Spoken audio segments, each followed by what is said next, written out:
Police রক্ত দিয়েছে, রক্ত নেয়নি। আরজিকর কাণ্ডে পুলিশের ভূয়সী প্রশংসা করলেন মমতা। সোমবার প্রশাসনিক বৈঠক করলেন মুখ্যমন্ত্রী মমতা বন্দ্যোপাধ্যায়। বৈঠকে পুলিশ কর্তাদের একাধিক নির্দেশ দিলেন মুখ্যমন্ত্রী। পাশাপাশি এদিনের বৈঠকে আরজিকরের ঘটনায় পুলিশের ভূমিকার ভূয়সী প্রশংসা করলেন মমতা বন্দ্যোপাধ্যায়। আরজিকর কাণ্ডে প্রশ্নের মুখে পুলিশের ভূমিকা। এবার সেই প্রসঙ্গে মুখ্যমন্ত্রী বলেন, ওইটুকু সময়ের মধ্যে পুলিশ যা তদন্ত করার করেছে, সব তদন্ত রিপোর্ট বলা যায় না। মুখ্যমন্ত্রীর কথায়, আমি খুশি বাংলার পুলিশ আন্দোলনে কিছু করেনি। এখানে যত আন্দোলন হয়েছে অনুমতি নেওয়া হয়নি। সুপ্রিম কোর্ট বলেছে, আমিও বলছি আপনারা কাজে যোগ দিন। আপনারা যদি কথা বলতে চান 5 থেকে 10 জন আসুন, আসতেই পারেন। আপনারা স্বাস্থ্য ভবনে গিয়েছিলেন, আপনাদের যে দাবি ছিল সব পূরণ করা হয়েছে। বৈঠকে মমতা বন্দ্যোপাধ্যায় বলেন, আমাদের পুলিশ তো একজনকে ফাঁসির সাজা দিয়েছে।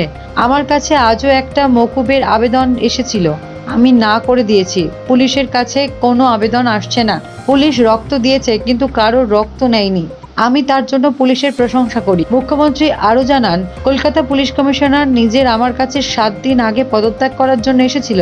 আপনারা বলুন, পুজোর সময় এখন আইন শৃঙ্খলাকে দেখবে। একটু ধৈর্য ধরুন। আপনারা আমাকে 10টা দাবি করতে পারেন, 5টা হ্যাঁ করতে পারি, 5টা না করতে পারি। ব্যুরো রিপোর্ট, সোনারপুর বার্তা।